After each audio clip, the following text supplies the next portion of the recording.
just a little bit each day can make a huge difference. Plan your work and work your plan. Stick to something that's effective. Do something you enjoy. Now it's sustainable.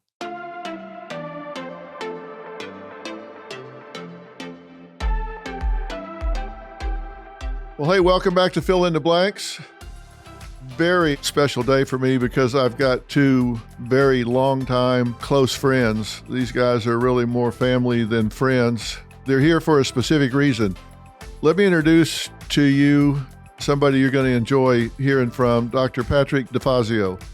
Pat was born and raised in Niagara Falls on the Canadian side, the Ontario side. He completed his pre-med studies at Brock University in Canada and received his Bachelor of Science degree from the University of the State of New York. He graduated with honors in 1988 from Parker University College of Chiropractic in my hometown, Dallas, Texas. I actually have an honorary doctorate from Parker College of Chiropractic. He was the founding father, director of athletics, and also served on the Academic Standards Committee. He's a supervising doctor for the University of Health Sciences in Los Angeles. He currently resides in Los Angeles. He plays ice hockey. He used to. I think he's kind of smartened up, probably caught too many pucks in the head. Weight lifts, hikes. He really is experienced in treating sports injuries, which is one of the things we're going to talk about today. He's got patients in all the professional sports, NFL, NHL, MLB, PGA, and we'll talk about his approach in just a minute. Also with me is my good friend, Dave Fabrizio. He's a physical therapist. His physical therapy and sports medicine career started in the United States Air Force. He graduated cum laude from Cleveland State University with a Bachelor of Science in physical therapy. He did internships at the top medical facilities in the Cleveland area, including the Cleveland Clinic Foundation, and he treats all kinds of populations, acute, cardiac, neurological patients, orthopedic, sports medicine as well. He was selected as one of the two physical therapists at the Great Lakes. What was the whole name of that? Great Lakes Regional Rehab Center? Yeah, up there. And he's qualified to teach biomechanics, ergonomics, and back school. I was really impressed that he's got 1,000 hours in athletic training rooms across the country in both college with high school athletics and has a real diverse and in-depth understanding of kinesiology and abnormal movement patterns. He's a master weightlifter, certified strength coach through the National Strength and Conditioning Association. He's devoted to continuing education. He's done everything you can do to stay with the science of what he's doing. So welcome, both of you. I'm glad you guys are sitting down with me today. Thank you. Y'all have gone at this from a scientific standpoint. And I wanted to talk to you because we're at the top of the year, 2023. And the number one resolution is what? Everybody wants to be healthy, live a healthier life, start exercising. People say that, but then they don't stick with it. Or they say it and they overdo it and they injure themselves. And right now, you see people get off the couch, have heart attacks, shoveling snow. Come spring, you see people get off the couch and get into softball leagues. They pull hamstrings, they blow out knees, they do all sort of things like that. Now we've got pickleball, which I'm a big fan. I think pickleball is a great thing, get people active, but they're getting off the couch and they're blowing out shoulders and all sort of things in pickleball. So I thought it was a good time to talk to people about, let's do this right. We want activity. We want to do it right. Dave, why are people getting injured so much? Well, it's funny you mentioned pickleball because I've had so many patients over the last few years. I don't know if you probably have too, but you know, they're going into this and it's such a fun game that everybody, regardless, because there's limited movements, so people that aren't really great athletes are still able to do it, right? And they love it. But the problem is there has to be a certain level of conditioning going into it so that your tendons are able to absorb the force. Like I see a lot of rotator cuff inflammation from people because they're basically they're going at it like crazy with that ball. There's not much weight to the ball, and they're straining their shoulders. So I think the key is if you're gonna try and get into these activities, there's a certain amount of mobility you have to have, flexibility, and strength and stability. So doing rotator cuff stuff and some scapular stabilization work, stuff like that, so that your shoulder's better able to withstand that. Well, you might as well be talking a foreign language because you say those words like everybody knows what that means, but we don't know what that means. And which part? Well, your scapular stabilization. So, okay, everybody, do your scapular stabilization. Thanks for tuning in. What the hell does that mean? All right, let me make it more tangible. In general, when I rehab a shoulder, for example, most people want to train, particularly the guys, they want to train pecs and they want to train biceps. They don't think about anything on the backside of the body, right? So typically I'll tell people, look, do 3 back exercises for every 1 chest exercise you do. So you get better balance. You want that posterior chain strong because your scapulae, right? They have to have all the muscles stabilizing them. Okay, you're talking about your shoulder blades. Talking about your shoulder blades, right? Okay. Yes, your shoulder blades. So you want those muscles firing effectively, right? The rotator cuff can be really strong, but if you don't have the stability of those scapular muscles. What should people do? For example, rows and rows at different levels, like a high row, a low row. Things we call. And people don't need to join a gym for this. They can get some tubing or something, right? And put it around a doorknob and pull on it. Sports cords are great. You could totally take them in the hotel with you. Some actually have a little piece of fabric that you can throw into the door. And you close the door, and you can start to do your rows there. And when we're talking about rows, we're talking, and I'm not trying to be condescending. I know a lot of people go to gyms and have certain things in their home, but I just want to be clear to people that folks can do simple sort of things to really activate muscles that they don't use every day and keep from injuring themselves in a way they tear something and wind up having to have surgery or become inactive again. And you're talking about something as simple as rows where they can get a piece of tubing, which you can get for 10, 15, 20 bucks or something that you can put around a pole or whatever. And it's got handles on it and you can do chest rows, waist rows. You pull just like you're rowing a boat. Right. And that activates the muscles in your back. Absolutely. And you can also use that same, because they typically come with handles. So you can do external rotation and internal rotation, which are your rotator cuff muscles, right? So now you're getting the rotator cuff. You're doing a little rowing. If I were to tell people to go on on YouTube, you can find a million videos, but Y's, T's, reverse flies, all these muscles target the back and are exceptional to decrease the neck stress, to increase the strength of the back in general, and to support the shoulder. Yeah, and Pat, I'm a big fan, obviously, of chiropractic. And a lot of people might think about this from a generation ago, but modern chiropractic is a lot different than it was 30, 40, 50 years ago. You're a big believer in people strengthening their core because you see a lot of back injuries, a lot of back aches, a lot of neck problems and stuff. And what we're talking about keeps people from having those kind of problems. Correct. Right now, we have an incredible amount of scientific evidence to show the benefit of keeping the body as possibly aligned as possible, keeping the flexibility in the body, and then the strengthening.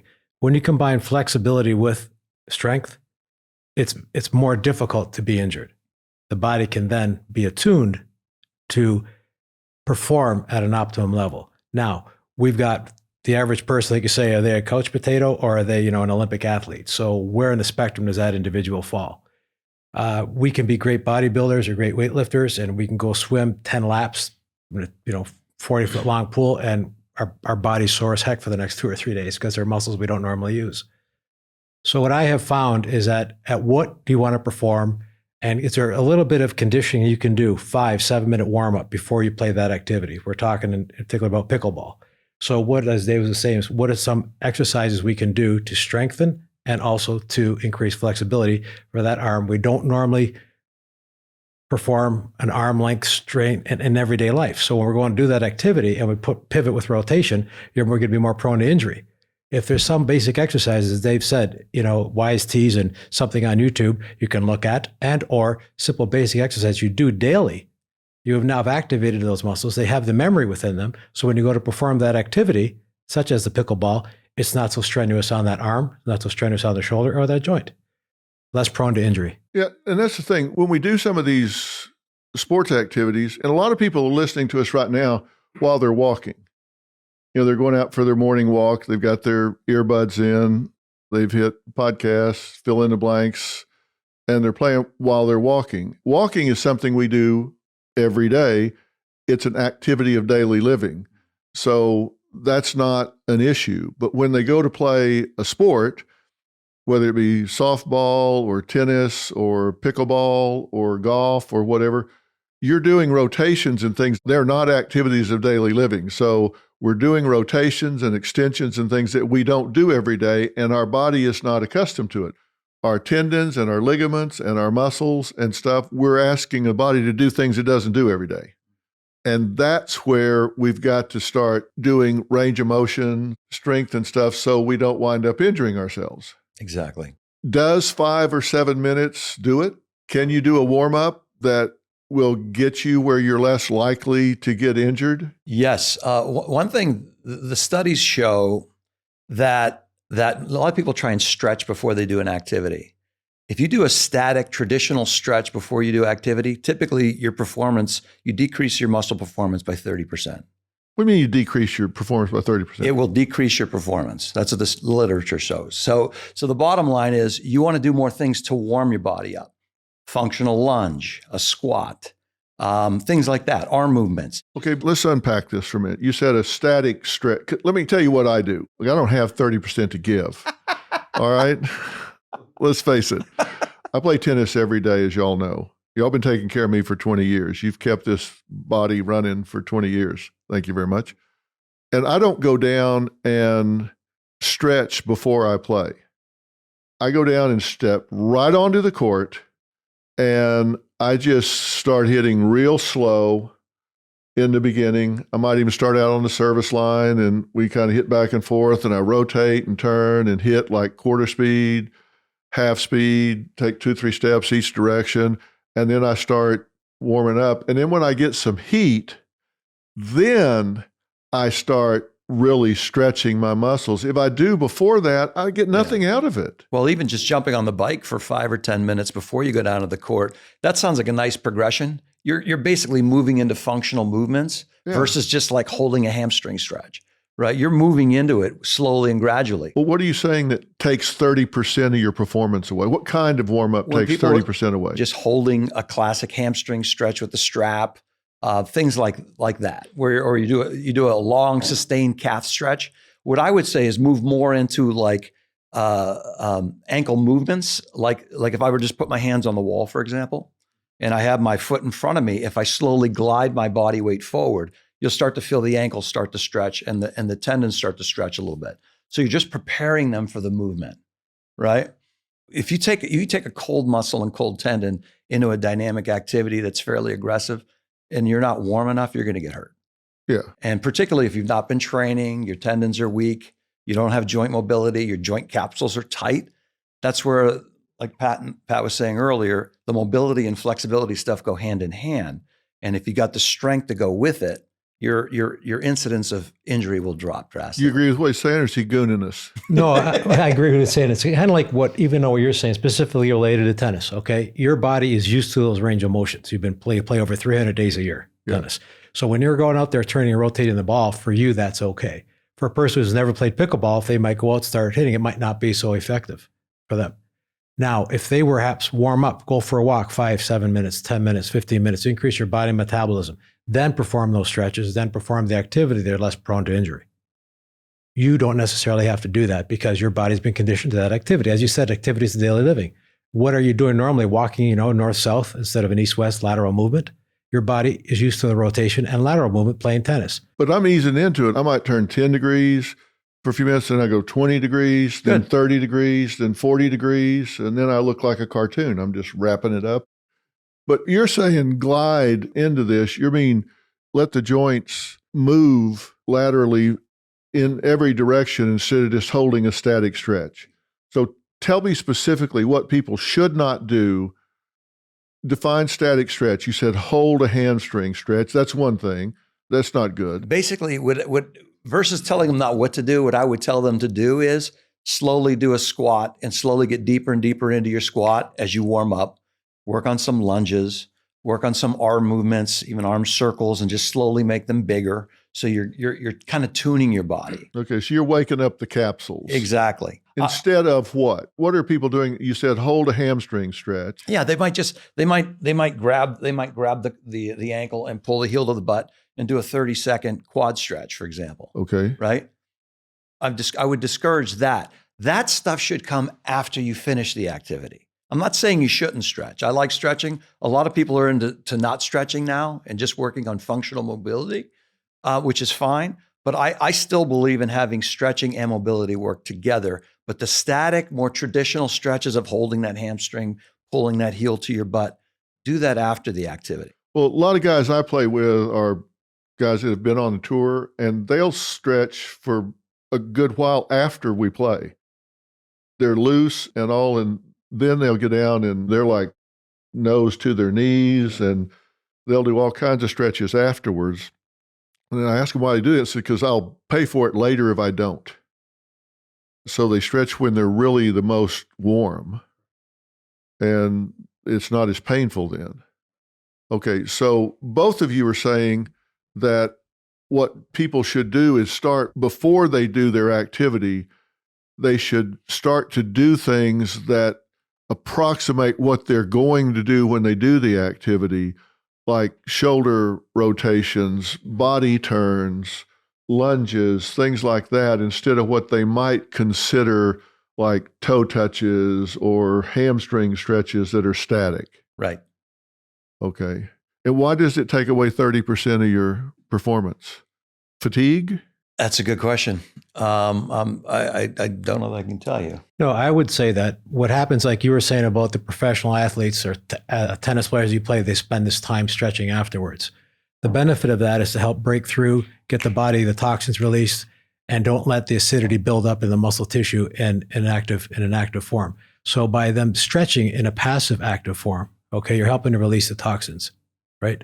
So what happens is when you stretch a muscle and it's cold, okay, it's going to not want to be flexible, and it recoils back. It's not going to give you the flexibility you need.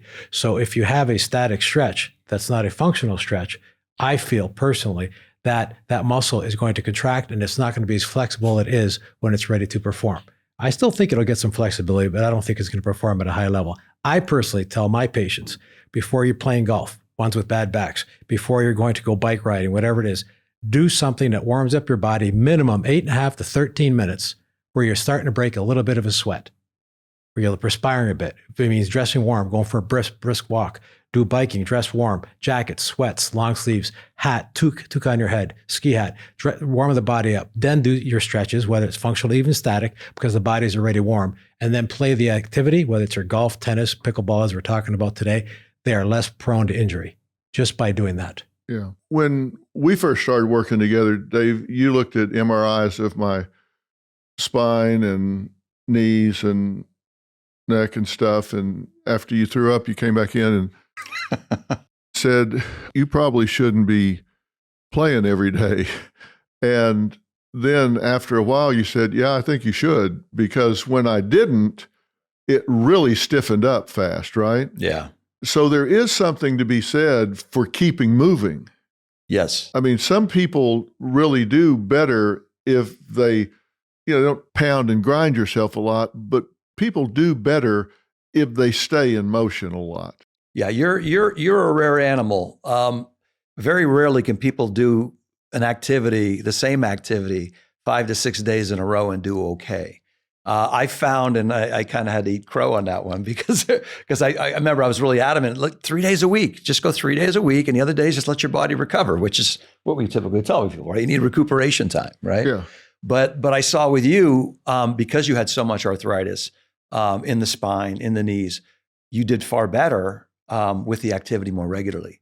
By the way, just to touch on this, when you're talking about warm-ups, most movement, or all movement, I should say, starts from just below your belly button, right? So core strengthening is essential to all athletic activity, and it can be really good for warming up the joints of the back and the muscles of the back. So if someone does have an issue, like he's saying, like even doing some planks or side planks as part of the warm-up, just to get all those muscles engaged. So you get the joints moving, the muscles engaged and activated. Well, that's one of the things I want to talk about, because there are so many of these fitness gurus or influencers or whatever on the internet now that I see recommending both nutritional wacko stuff and fitness stuff that is just contradicted by the science, contradicted by kinesiology, contradicted by everything. I wanted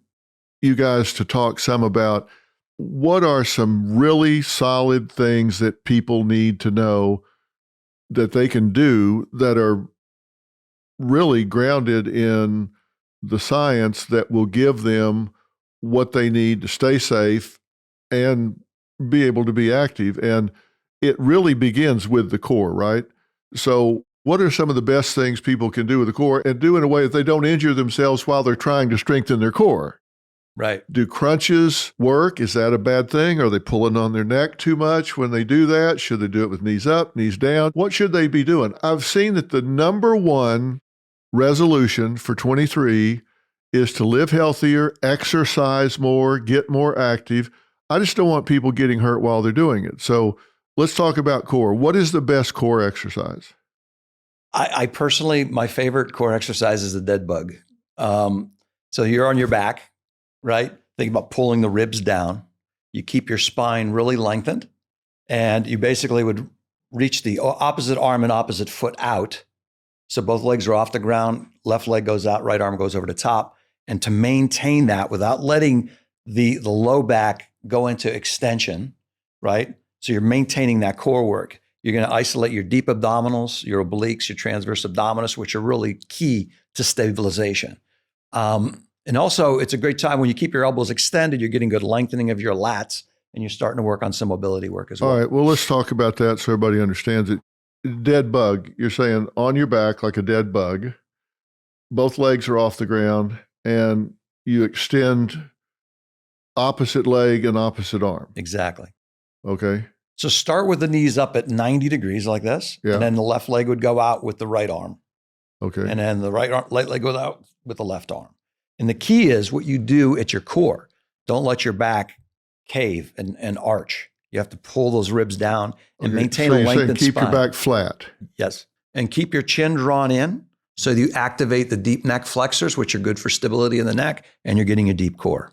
Okay. And you've got some pictures of this we can put on the website. Yeah, sure. So dead bug. And how many times do they need to do it? When it comes to core training, I always believe in increasing the time that you can do the activity. There's a spine institute out of San Francisco where they talked about being able to do a dead bug where you progress it to be able to do it 5 minutes straight. Because you want to build postural muscles, have high endurance. So you have to train them in that capacity. So however you train muscles, they will adapt according to what you impose upon them. And you need to do more than your body wants to do to get adaptation, which strengthens the tissues. So start with maybe 20 to 30 seconds, and then you progress to 45, to a minute and a half. It doesn't matter how many reps. You're just saying. Just quality reps, slow, controlled, not ballistic. Well, one of the things, I'm sure you probably agree with this idea of fitness today, it's become all about HIIT programs, this high intensity training. And I'm just seeing so many injuries from it because to do those activities, you have to have a lot of stability and a lot of general strength. And most people don't have that to be performing at that level. So in summary, I would just say, you want to find the level of exercise that's appropriate for you.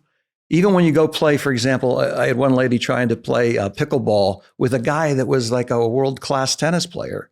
And she totally flared her cuff trying to keep up with this guy, because as she was returning the ball, he's like, "Oh, you're doing great." So he kept getting it harder and harder and harder. And pretty soon she had this massive inflammation of her rotator cuff. What's another favorite core exercise, Pat? When I look at that, back to what we're talking about with activity, how you stiffened up when you didn't perform. If 0 is no activity and a 10 is 2 hours of workout per day, as a person gets older, they can't go to the 10, they're going to highly inflame. They go to the 0, do nothing, they're going to stiffen right up.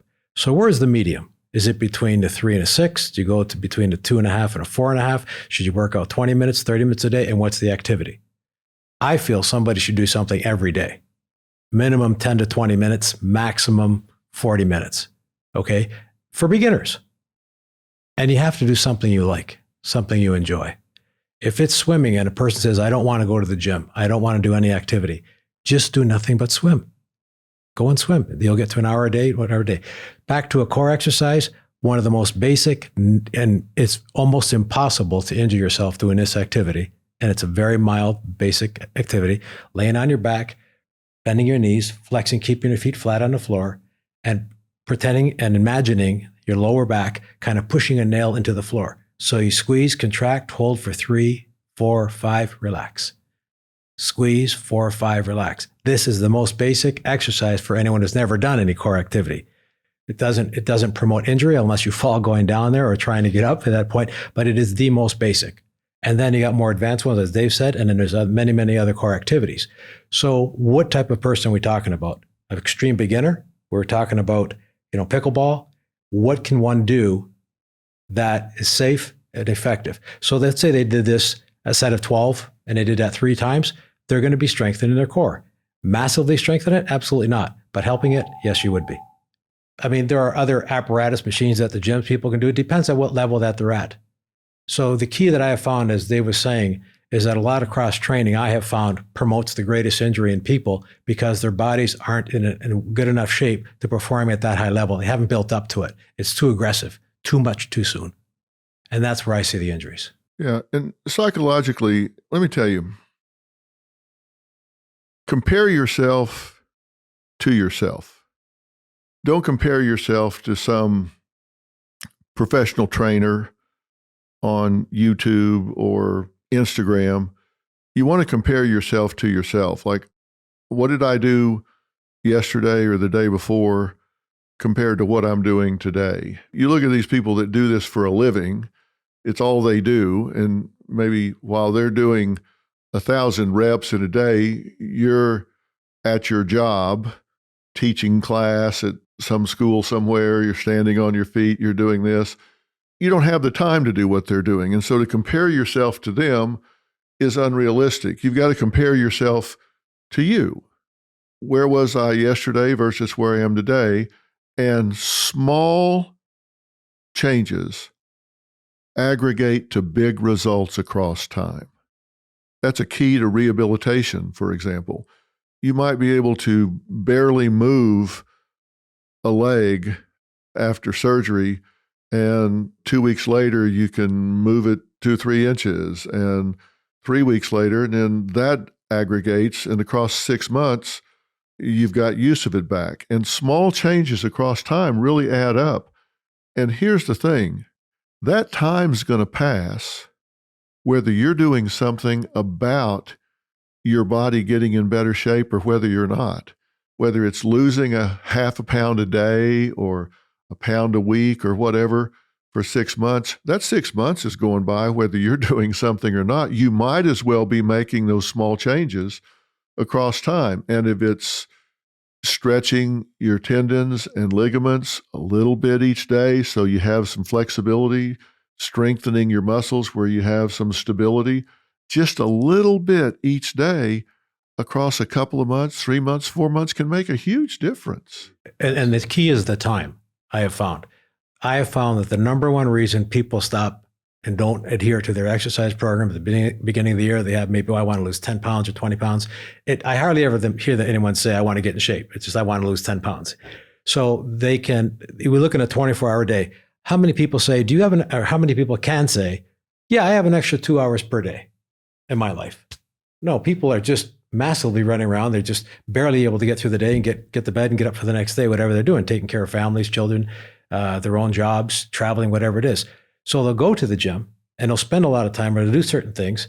And suddenly all the other things in their life are getting behind schedule. It says, I tried, I don't have the time to go to the gym. Well, you don't have to go to the gym. You can go for a walk for 20 minutes. You can do exercises at home. There's many exercises. You can do yoga at home. You can do yoga at a studio. Where do you plan it? How's your time management working? When are you going to do it? In the morning, at night? Plan your work, and work your plan. Stick to something that's effective. Do something you enjoy. If you don't like going to the gym, you don't like doing weights, don't do it. You're not going to stick with it. You're going to get disappointed. You're going to feel guilty. You're going to get upset with yourself. What is something you can do? I like walking. Go for a 20-minute walk. Do not do a 1 or 2 hour walk. do a 20-minute walk, come back, perhaps some basic stretches that take 5 to 7 minutes, maybe some 2-pound, 3-pound, 4-pound weights, curls, shoulder presses, something basic. If you stick with that, you're going to see the small changes that you said are going to aggregate to a large change in life. You're going to start feeling better.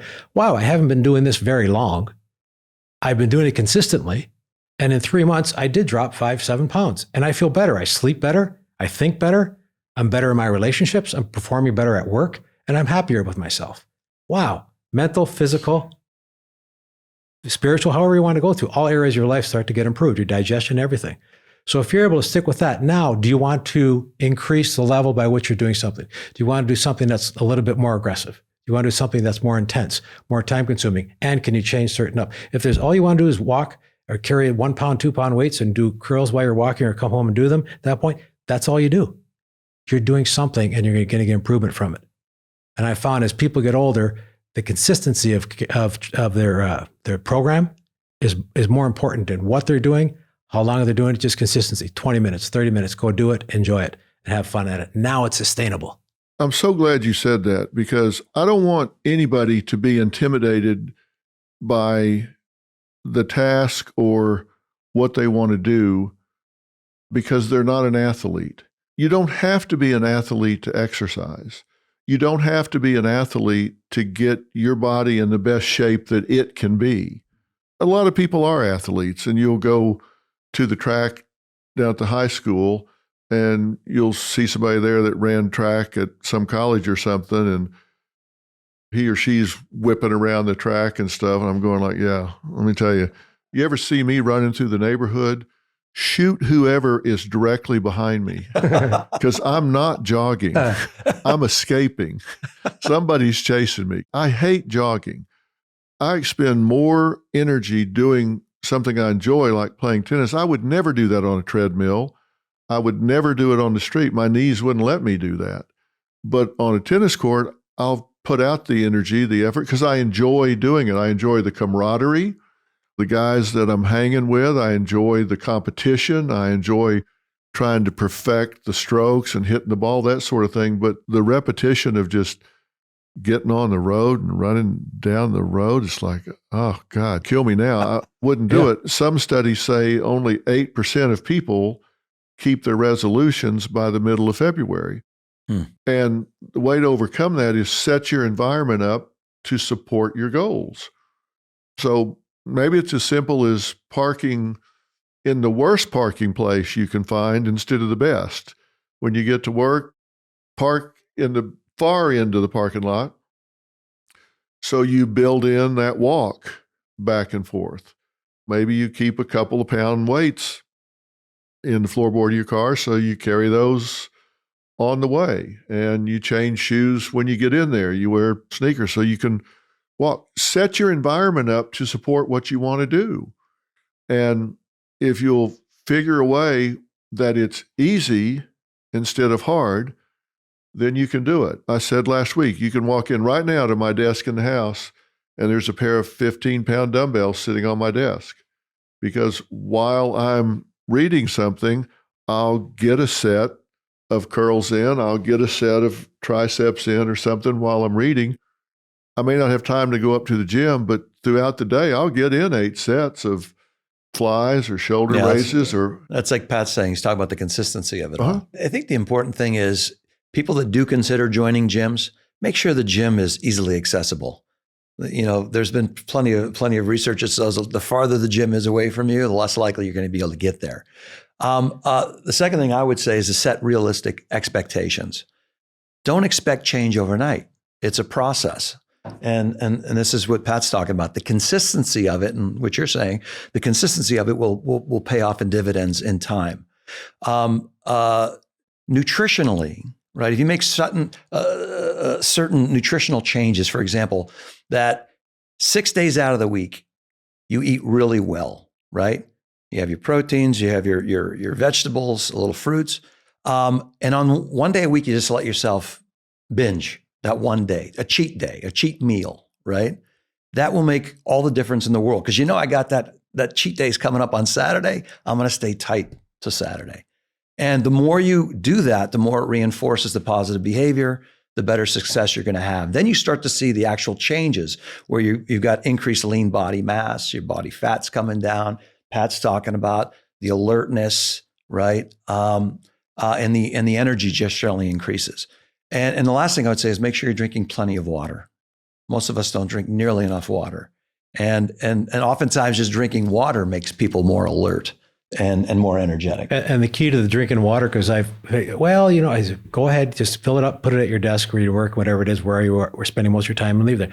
Well, I don't like the taste of water. Okay, how about some herbal tea, peach flavored tea, or put some lemon in it? Or can you make something that you're drinking the water and you're changing the flavor a bit? It doesn't have to be carbonated. You can get non-sugar drinks, but then suddenly they have other chemicals that aren't good for your body. But the key is a consistency, and you could be doing your exercise and you're finding there's no changes in your body whatsoever. Suddenly stick with it 3 weeks, 4 weeks, or 6 weeks, and almost in 1 week, you're like, how did I just lose 3 pounds? Boy, I'm feeling better, because initially the body's sensing stress. It's holding the weight, it's holding the toxins in because it doesn't want to release that. It's sensing stress. As it says, oh, wow, this is good for me and it's not overexertion, now it can say, I can eliminate the toxins within my body. So that's why some people don't stick with it. And others, I said, as Dave said, the gym, how far it is, what's your time commitment? Have your plan, work your plan. It's got to be, that's why I start people, don't do any more than 15 to 20 minutes, maximum 25. Well, how many times do you see it though? People get to the gym, right? And then they know a bunch of people there and they talk half the time, right? So what I would say is have in your mind what you want to accomplish that day and how long you're going to be there. Right. And stay away from the cell phone other than just give yourself some music, because usually what ends up happening is they're distracted by texts and they're texting the whole session, and pretty soon the time's gone and I've accomplished nothing. So I think just having an idea what you want to accomplish that day. I'm going to be in there 35, 40 minutes, like Pat's saying. As you get in better shape, you be there a little longer. Might be an hour and 15. And for some people, going to the gym is a social environment. They see all their friends. That's their community. And that's something different, than we're talking about. That's also healthy too, because you have your community where you're associating with other people. So let's say they work till 5, they get to the gym at 6, they're there till 8:30. That's their lifestyle. That's what they love. That's great for them. That's not where, but then we say someone does nothing versus the Olympic athlete. Where does one person fall, and is it doable, sustainable, right, and enjoyable? Sure. And are you feeling good about yourself? Mm-hmm. It's key. Yeah, if there was one thing that I would point to, it's getting an attitude that you're in control. Nobody's making you do this. When you decide, all right, this is 2023, I'm going to be who I am on purpose. I'm going to decide what I'm going to do. If you own it, if you own the plan, then there's nothing to rebel against. Like you say, you got a cheat day coming up or whatever. If you own the plan, who are you rebelling against? There's nobody to fight back against. All I'm saying is I want people to say, all right, look, if I've made this resolution, if I'm going to get more active or whatever, I just want to do it in a way that I'm not going to hurt myself. I'm not going to injure myself, because that makes you inactive again. And it's real hard to get started once you get inert. How do you get an elephant up once it lays down? You don't. It's real hard. So I want people to go at this in a way that they're able to succeed. Like I say, we talked about pickleball kind of sweeping the nation right now. My good friend in Dallas, Tom Dundon, just purchased professional pickleball leagues. And I introduced him to my other good friend, Ken Solomon, who runs Tennis Channel, and brought them together so they can start televising all of this kind of stuff. I'm a big fan of it. But if people will just go through a few of the things you guys are talking about, then they can enjoy it and not wind up hurting themselves. And then so they go, well, I can't do that. I injure myself if I do it. No, you injure yourself if you don't do it right. You just got to do some things where you ease into it. And because it's fun, you don't have to go play 8 hours on Saturday. Ease into it and go about it and decide, what's my philosophy going to be? It's different things for different folks. I made a decision some time ago with regard to food control. I just made the decision that if I sit down to eat something and it's not really good, I just don't eat it. I made that decision. Like, if something's really good, I'll eat it. If it's not good, I used to just sit down and I would eat some just because it was there. And then I made a decision, if this isn't really good, I ain't eating it. And I just put, no thanks. I take 2 bites. This is not really good. I'm not going to eat it. I can't tell you what a difference that's made.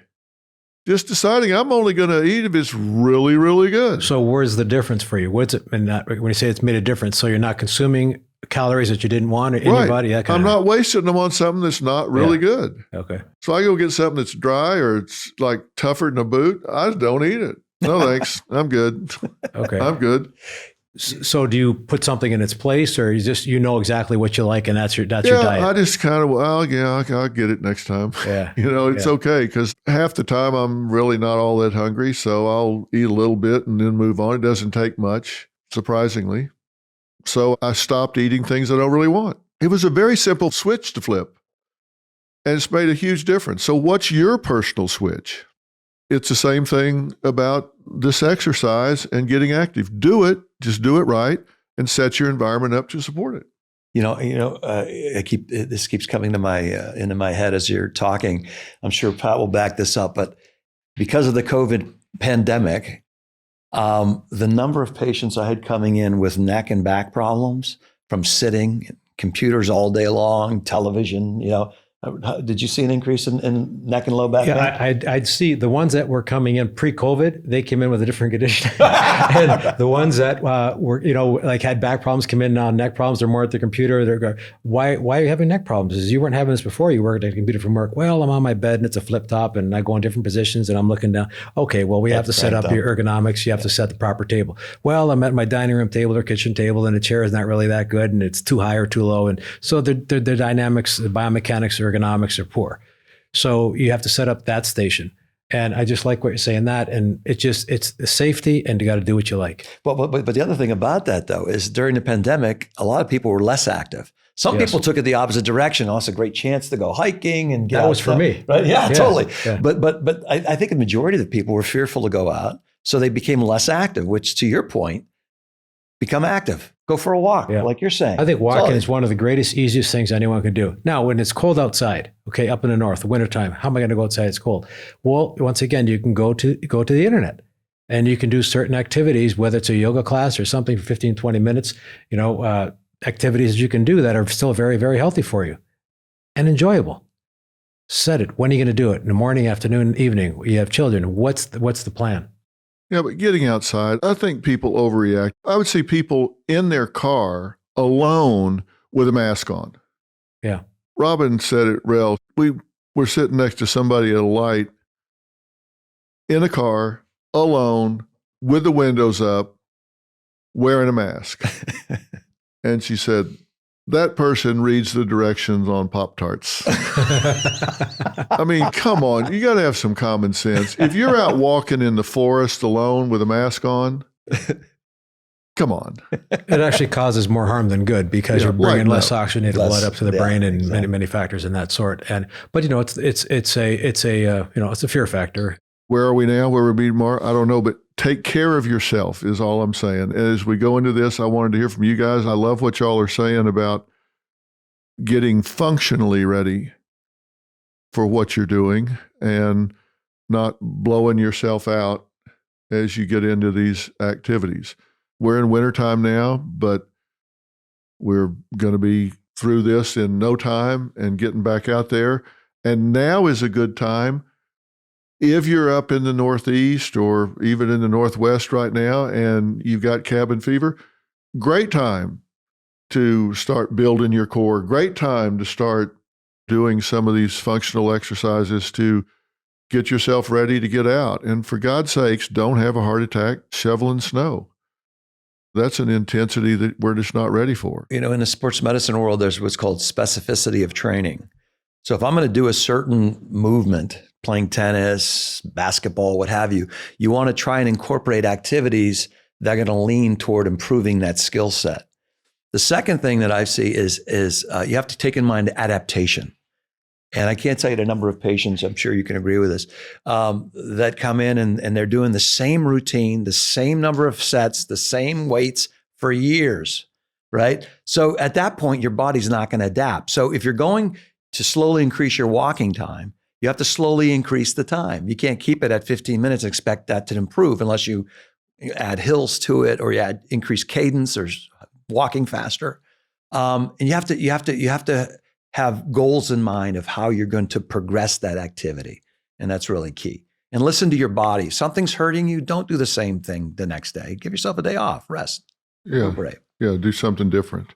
The key, once again, it's what you think, what you eat, and what you do. You've got to have body movement, okay? And at any age, and you don't want to overdo it. You don't want to inflame the areas. What you're eating, as you said, if you don't like it, you don't eat it. Is there portion control? And then what you're thinking. If you're having a plan and you're in control, you said, Phil, of your life, and you are the master of how you're going to do it. Now you're doing it, and is it enjoyable? It's sustainable. It's sustainable, and it's effective, and you feel better about yourself. Now, as you're doing those things, and as Dave said, you change activities, you add times, you change, and you can modify what you're doing specifically to that activity that you're doing. If I want to swim a lot, all right, what are swimming exercises I can do? Usually look them up on the internet. Go to YouTube. Whatever you can do to help increase your strength and flexibility so you can perform that activity to a higher level, and then you'll feel a greater form of accomplishment for yourself. Yeah, and you've got to take the time. And you guys are witnesses. How many hours a week have I spent over the years taking care of my body, my joints, my back? It's a big commitment for you too. It is. And I'm as busy as I can be, but I'll still take, 4 or 5 hours a week to come over here with you guys and do the work. Well, the analogy I like to use is that if you're driving a car every day, you've got to get the oil changed every 6 months, right? And it just keeps going. But if you're going to live your life like you're driving, and it's an Indy car or a Formula One car, you're going around the lap 8 times, you're pulling in, I need half a pound of pressure in the right rear tire. They feel that, they know that. It's a finely tuned vehicle. It's performance, high performance. In order to sustain that high performance and not have damage or trauma to that vehicle and cause an accident or not be able to finish the race at a high performance level, you have to get that maintenance and support on it. If you don't do that with your body performing at a high level like you do, playing over 300 days a year, you're not going to sustain it. And what happens if you can't play tennis and you're injured? You don't feel good about yourself. You're not happy. You're stressed out. You're frustrated. So you do what it takes to get to that level. Yeah. And it's the same thing when I go on the stage. Sometimes I'll plan to be on stage for 2 hours and things will get layered and complex, and I'm there for 4.5. And you got to be in shape to do that. You got to be mentally sharp. You got to have the physical endurance. And if you don't have sleep and hydration and muscle tone and all that, you can't do it. To me, it's just a matter of, I got to be in shape to do what I do. You wouldn't think so, because it seems like I'm sitting there in a stool talking to people, but you better be alert. And to do that, you got to be in shape. You got to be sharp. You can't be like, because you can't afford to miss things. To do that, I got to take the time to take care of me. And I hope everybody will think about, if you're a parent and you got kids, you got responsibilities, you got to take care of yourself so you can take care of others. That's just an important message. And it's not selfish to put yourself at the top of the list, because if you let yourself get emotionally bankrupt, if you let yourself get physically bankrupt, you're cheating everybody that loves you and that you love. You've got to take care of yourself so you can take care of everybody else. Guys, thanks for talking to me today. You're welcome. Thank great. you for It's having us. important information for people going into 2023, because if you want to be the best that you can be in 23, you got to do the work to take care of yourself. Consistency. Yeah. Yeah, and start small. Like if it's a 10-minute walk, 3 to 5 times a week, just do it. 10-minute walk. That's it. Yeah. Movement. It adds up. And you guys live what you preach. I got to say, we've been working together for 20 years. I've watched you guys practice what you preach. You take care of yourselves and me. So I'm glad. Dave, your clinic is here in LA. What's the specific name of it? Fabrizio? Physical therapy, sports medicine, and pizzeria. No. And he's right over in Century City, and you can find him on the internet, and there'll be a link on the website. It's not just him. He's got a great team of great professionals, and it is a high, high standard to become part of the Fabrizio team. You guys do great work. Pat, your practice is here in LA as well. You've got a great team over there. I'm going to put all of your links on my website as well. I know you guys are as busy as you can be, but come on, you can take some new people. Oh, sure. From time to time. Mm-hmm. Really, they're the best of the best. I wouldn't be seeing them, and I've been seeing these guys for 20 years, and they were on the top of the food chain when I found them. They certainly have stayed there. So highly recommend if you need this kind of work, then these are the guys to talk to. So thanks for tuning in. Listen to what we're saying here, and we'll have a summary of the top things we talked about here. But make 23 the year you take control of your body, you take care of your health, and do it in a way that'll become lasting. We don't break habits. We replace one set of behaviors with a new set of behaviors. And we're talking about a new set of behaviors here so it can be lasting. Compare yourself to you, not somebody else. We'll talk soon. So long.